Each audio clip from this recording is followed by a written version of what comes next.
ریان ایک سیدھا سادھا بچہ تھا۔ روز اسکول سے واپس آتا، فٹ پاتھ کے کنارے چلتا ہوا اپنے گھر کی طرف جاتا۔ ایک دن اس نے کچھ مختلف دیکھا۔ زمین پر ایک لفافہ پڑا تھا۔ ریان نے جھک کر لفافہ اٹھایا، کھولا تو اندر کچھ نوٹ رکھے تھے۔ ریان کا دل تیزی سے دھڑکنے لگا۔ اس کے ذہن میں پہلا خیال آیا، یہ کسی کی امانت ہے، اگر یہ کھو گئی تو کسی کا بڑا نقصان ہو سکتا ہے۔ اس نے ارد گرد نظر دوڑائی مگر کوئی نظر نہ آیا۔ ریان نے تھوڑا سوچا، پھر فوراً مسجد کی طرف بھاگا۔ وہ سیدھا امام صاحب کے پاس گیا اور بولا، امام صاحب، یہ لفافہ راستے میں ملا ہے، شاید کسی کا گم ہو گیا ہو۔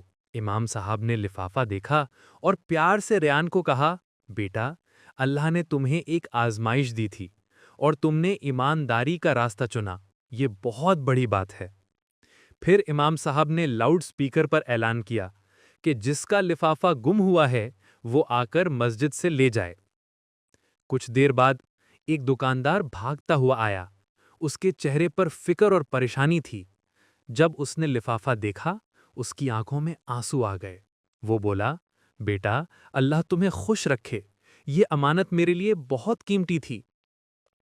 ریان نے مسکرا کر کہا، یہ تو میرا فرض تھا، امانت چھپانا غلط ہے۔ شام کو جب ریان گھر پہنچا، ابو نے پیار سے پوچھا، بیٹا، آج اسکول میں کیا سیکھا؟ ریان نے دھیرے سے کہا، ابو، آج مجھے اللہ نے ایک بہت بڑا سبق سکھایا ہے کہ امانت ہمیشہ واپس کرنی چاہیے، اور سارا واقعہ اپنے والد کو بتایا۔ ابو نے فخر سے اس کے کندھے پر ہاتھ رکھا اور بولے، بیٹا، جس کے دل میں ایمان ہو وہ کبھی غلط فیصلہ نہیں کرتا۔